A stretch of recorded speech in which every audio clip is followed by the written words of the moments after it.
Hi guys! Yan, it's highly recommended na dito kayo mamasyal sa Grand Canal kasi ang gaganda ng kanyang mga views.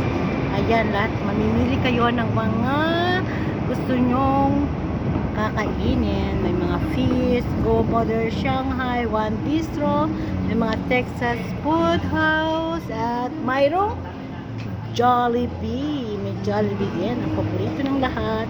At meron din McDonald's. Ayan o. So this is very nice. May peri-peri din. And then later, ayan, sakay kami dyan mamaya. Mamasyal kami dyan sa Ilog Pasig. Ilog Pasig. Ilog. Yan yung parang Venice. Little Venice. So yun guys.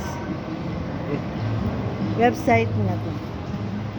Yan guys. So enjoy your day. Yan. Mamasyal-masyal muna kami. At mamaya